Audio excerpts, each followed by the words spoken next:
Hello everyone. Let us move on to the fourth part of the chapter, number 1, The Summer of the Beautiful White Horse, which is written by William Saroyan. Till now we have covered 3 parts of this chapter.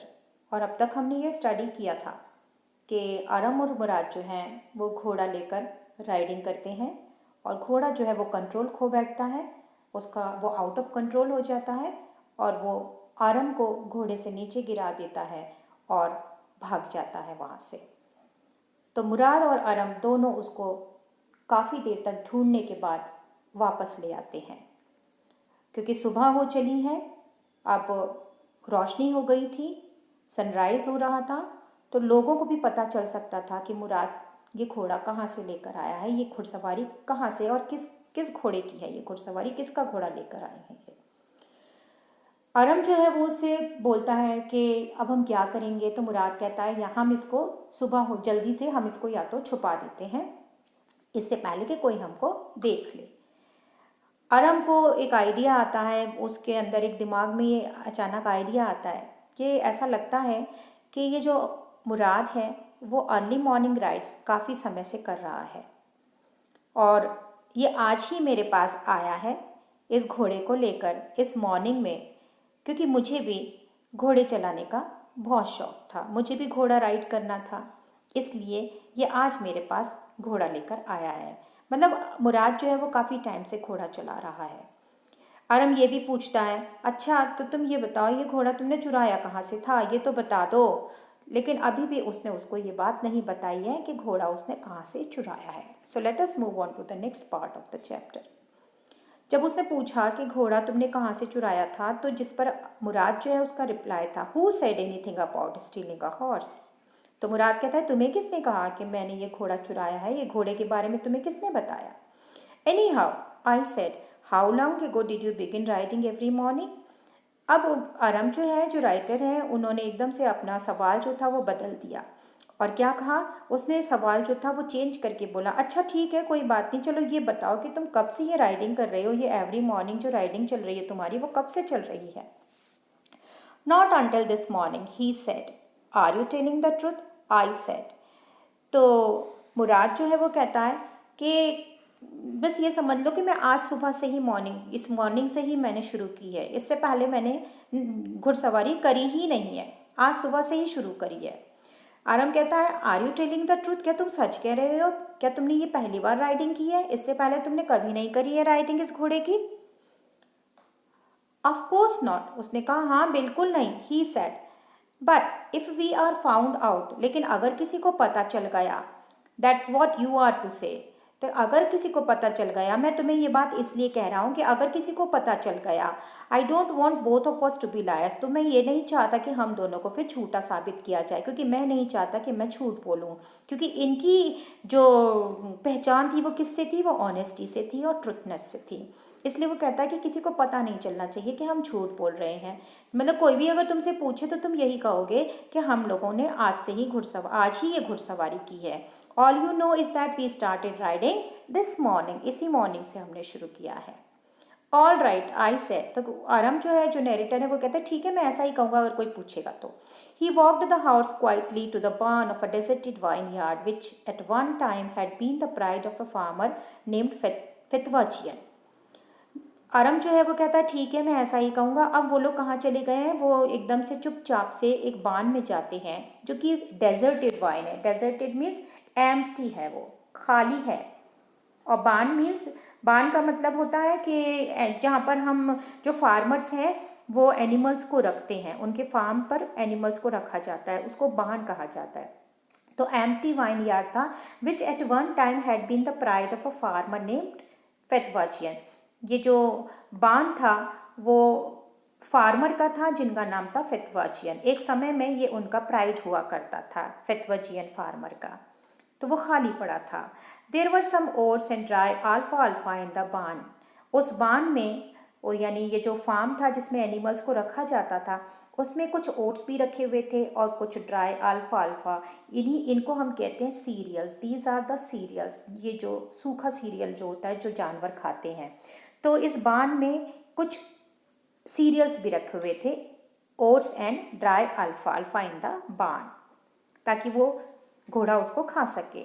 We begin walking home, अब उन्होंने उसको बार्न में बांध दिया है, अब वो लोग वहाँ से निकल पड़े हैं, अब वो लोग चले जा रहे हैं अपने घर को। It was not easy, he said, he get the horse to behave so nicely. रास्ते में चलते चलते अरम और मुराद दोनों बातचीत कर रहे हैं, तो मुराद कह रहा है कि ये बहुत आसान नहीं है घोड़े को मतलब इस तरीके से वो बिहेव करना इतनी अच्छी तरह से, to get the horse to behave so nicely, ये बहुत ईजी चीज़ नहीं है। At first it wanted to run wild, कह रहे शुरू शुरू में तो, अब मुराद जो है वो आरम को बता रहा है कि शुरू शुरू में तो ये जो घोड़ा था ना, इसने बहुत वाइल्डली बिहेव किया। But as I have told you, जैसे कि मैंने तुम्हें बताया है कि मेरा घोड़ों के साथ एक तरीका है उन्हें कंट्रोल करने का।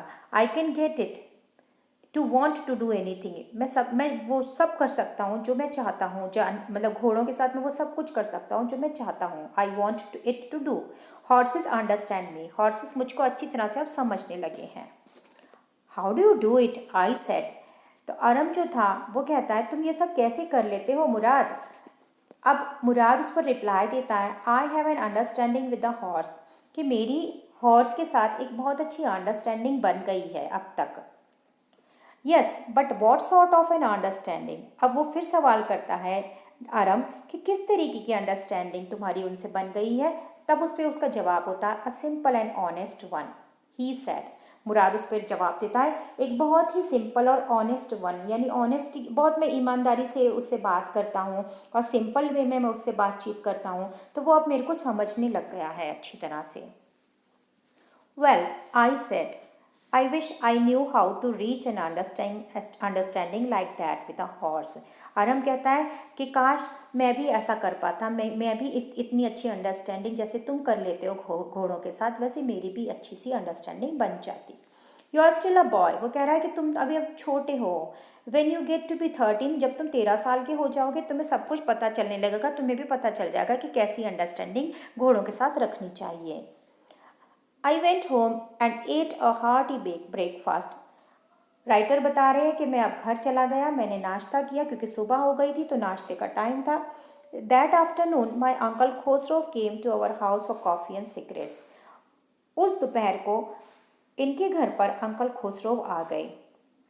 किसके घर पर, आरम के घर पर। वो बता रहा है कि मेरे अंकल खुसरो घर पर आए और उन्होंने वहाँ पर कॉफ़ी और cigarettes P. He sat in the parlour, वो पार्लर में बैठ गई, यानी लिविंग रूम जिसको हम कहते हैं, घर के अंदर जो कमरा होता है लिविंग रूम होता है उसको पार्लर भी कहा जाता है।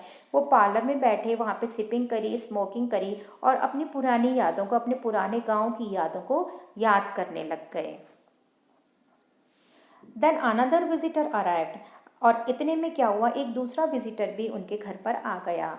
आरम के घर पर अभी तक तो खुसरो ही आए थे, अब जॉन वायरो भी वहाँ पर आ गया, जो कि एक असीरियन था, Assyrian who belongs to Assyria, Assyria से बिलोंग करते हैं। तो जॉन बायरो भी अब उसके घर पर आ गए हैं। तो दो गेस्ट वहाँ बैठे हैं, एक तो अंकल खोसरो बैठे हैं, दूसरा जॉन बायरो भी आ गया है वहाँ पर। हु आउट ऑफ लोनलीनेस, जो कि एक मतलब बहुत अकेलापन महसूस करता था क्योंकि वो आर्मेनिया से नहीं था, यहाँ पे ज़्यादातर लोग आर्मेनियन थे और ये कैसा था, ये एसीरियन था, तो अपने आप को अकेलापन उसको महसूस होता था, इसलिए वो वहाँ विजिट उनके घर पर आता जाता रहता था John Byro. An Assyrian who out of loneliness had learned to speak Armenian, जो कि आर्मेनियन बोलना सीख रहा था। My mother brought the lonely visitor coffee and tobacco, मेरी मम्मी यानी आरम की जो मदर थी उन्होंने उस लोनली विजिटर के लिए यानी कि जॉन बायरो के लिए कॉफ़ी सर्व करी और उसके लिए भी टोबैको लिया और उसको रोल किया एक सिगरेट के तरीके से, एंड सिप्ड एंड स्मोक्ड, और वो उसको सिप करने लगा और स्मोक करने लगा। And then at last sighing sadly, उसके बाद सिपिंग करते करते वो बहुत दुखी होकर कुछ कहता है। He said, my white horse which was stolen last month is still gone, I can not understand it. वो जॉन बायरो के साथ बैठा है तो वो कह रहा है कि मेरा जो सफ़ेद घोड़ा था जो कि पिछले महीने खो गया था, चोरी हो गया था, वो अभी तक मिला नहीं है। मुझे समझ में नहीं आ रहा कि मैं अब क्या करूं, मुझे कुछ समझ में नहीं आ रहा है। माई uncle Khusro become very irritated. ये चीज़ मैंने आपको पहले भी बताई थी कि अंकल खुसरो जो थे वो बहुत ही इम्पेशेंट थे, इरिटेटेड पर्सन थे, और वो किसी की बात को जल्दी सुनते नहीं थे, बहुत इरिटेट हो जाते थे। माई uncle Khusro became very irritated and shouted. Uncle Khusro जो थे सामने बैठे हुए थे, वो एकदम इरीटेट हो जाते हैं इस बात को सुनकर और शाउट करते हैं, इट्स नो हार्म, इसमें काय का नुकसान हो गया है, कोई नुकसान नहीं हुआ है। What is the loss of a horse, एक घोड़े का खो जाना, ये मतलब ये कोई नुकसान है? What is the loss of a horse, haven't we all cost the homeland, what is this crying over a horse.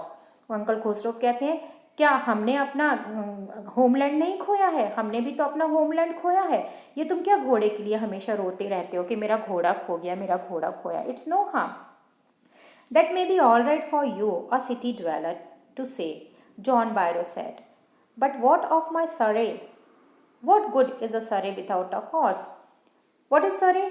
It is a light four-wheeled carriage with two seats facing forwards. As you can see here in the picture, इस तरीके का जो picture आप देख रहे हैं that is surrey. इस पर घोड़ा लगाया जाता है, लेकिन अभी इसमें घोड़ा नहीं लगा हुआ है क्योंकि जॉन बायरो का घोड़ा जो है वो खो चुका है। तो वो जॉन बायरो जो हैं वो कहते हैं कि आपके लिए ये बात, आप एक सिटी ड्वेलर हैं, एक शहर के रहने वाले इंसान हैं, आपके लिए ये बात सही हो सकती है कहने के लिए, बहुत आपको आसान लगता है। जॉन बायरो ये बात कहते हैं अंकल खुसरो को, लेकिन मेरे सरे को तो देखो, बट वॉट ऑफ माई सरे, मेरे सरे का क्या होगा, ये जो घोड़ा गाड़ी है जो कि बिना घोड़े के अब हो गई है। वॉट गुड इज़ अ सरे विदाउट अ हॉर्स, क्या अब मतलब ये जो सरे है मेरा जो बिना घोड़े के हैं, अब इसके बिना मेरा क्या होगा, मैं क्या करूँगा इसके बिना। Pay no attention to it, my uncle Khosrove roared. अब फिर से उसके जो अंकल थे अंकल खुसरो, वो फिर से चिल्ला कर कहते हैं, इस पर ध्यान मत दो इन सब चीज़ों पर, pay no attention to it, I walked 10 miles to get here, John Byro said. John Byro कहते हैं, मैं 10 मील चलकर आया हूँ यहाँ पर। You have legs, my uncle Khusro shouted. तो अंकल खुसरो की तो आदत थी शाउट करने की, वो किसी की बात को सुनते नहीं थे। उन्होंने कहा, हाँ तो क्या हो गया, तुम्हारे पैर हैं, तुम आ गए चलकर तो क्या हो गया, इसमें कोई नुकसान थोड़ी है। माई लेफ्ट लेग पेन्स मी, मेरा जो लेफ्ट लेग है वो बहुत ज़्यादा दर्द करता है, the farmer said. Pay no attention to it, my uncle Khosrove roared. Uncle Khosrove फिर उसकी बात को नहीं सुनते और फिर कहते हैं, मत दो इन सब चीज़ों पर ध्यान, क्यों देते हो इन सब चीज़ों पर ध्यान। अंकल खुसरो ज़ोर से चिल्ला कर ये बात कहते हैं। That horse cost me $60, the farmer said. John Byro जो हैं वो अंकल खुसरो को कहते हैं, ये जो घोड़ा था ये मैंने $60 में लिया था, आपको मालूम है ये बात। I spat on money, my uncle Khosrove said. Uncle Khosrove तब भी उसकी बात को नहीं सुनते हैं, वो फिर भी यही कहते हैं, ऐसे पैसे पर तो मैं थूकता हूँ। इट्स नो हार्म, पे नो अटेंशन टू इट, कोई नुकसान की बात नहीं है। He got up and stocked out of the house. Uncle Khusro बहुत ज़्यादा परेशान हो गए हैं इन सब बातों से, तो वो खड़े हो जाते हैं और स्टॉक्ड कर जाते हैं। स्टॉक्ड यानी walked out of the house, निकल जाते हैं, बाहर निकलते हैं। स्लैमिंग द स्क्रीन डोर, ये जो पिक्चर आप देख रहे हैं it is the screen door, जो जाली का दरवाज़ा होता है घर में। हमारे घरों में ज़्यादातर बहुत से घरों में ऐसा होता है कि 2 दरवाजे होते हैं, या तो कांच का दरवाज़ा होगा या लकड़ी का दरवाज़ा होगा, उसके पीछे हम एक जाली का दरवाज़ा भी लगवाते हैं। तो उस तरीके के डोर्स को कहा जाता है स्क्रीन डोर। और स्लैमिंग का मतलब होता है ज़ोर से दरवाजे को पटकना, स्लैमिंग करना। अंकल खुसरो को गुस्सा आ जाता है, वो खड़े हो जाते हैं और घर से बाहर निकल जाते हैं, आराम के घर से बाहर चले जाते हैं और स्क्रीन डोर को स्लैम करते हैं। माई मदर एक्सप्लेन, अब उसकी मदर जो थी वो जॉन बायरो को एक्सप्लेन करेंगी कि देखो इनकी बात का बुरा मत माना करो, he has a gentle heart, इनका हार्ट बहुत जेंटल है। She said, it is simply that he is homesick. ये बहुत सिंपली मतलब ये चीज़ उनके साथ हो चुकी है, क्योंकि वो क्या है अपने घर को बहुत मिस करते हैं, होम सिक हैं वो, और इतने बड़े इंसान हैं, such a large man, giant person है, तो गुस्सा आ जाता है इनको। The farmer went away and I ran over to my cousin Mourad's house. Farmer जो जॉन बायरो जो थे वो भी चले जाते हैं आरम के घर से, और इतने में आरम जो है वो ये सब बातें जब सुन लेता है अंकल खुसरो की और जॉन बायरो की, क्योंकि जॉन बायरो ने बताया था कि उनका घोड़ा खो गया है, तो ये सारी बातें सुनकर अब आरम जो है वो एकदम से दौड़ते दौड़ते मुराद के घर पर जाता है। मुराद घर पर नहीं मिलता। He was sitting under a peach tree, वो कहाँ बैठा था, एक पीच ट्री के नीचे बैठा हुआ था।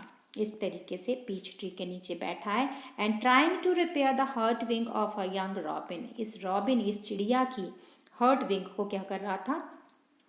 हर्ट विंग को ठीक करने की कोशिश कर रहा था, क्योंकि उसको चोट लगी थी, इसलिए वो उसकी हार्ट विंग को ठीक करने की कोशिश कर रहा है। विच कुड नॉट फ्लाई, जो कि उड़ नहीं सकती थी, क्योंकि वो उसको चोट लगी थी, वो उड़ नहीं सकती थी। He was talking to the bird, और वो बर्ड से बात भी कर रहा था। तो वो जानवरों के साथ, मतलब उसका जो बिहेवियर था और उसका जो अफेक्शन था मुराद का, वो बहुत ज़्यादा था, इसलिए वो जानवरों से बात भी कर लेता था। उसका तरीका अलग था मुराद का इन जानवरों के साथ। So here I have completed the 4th part of the chapter. Thank you all of you.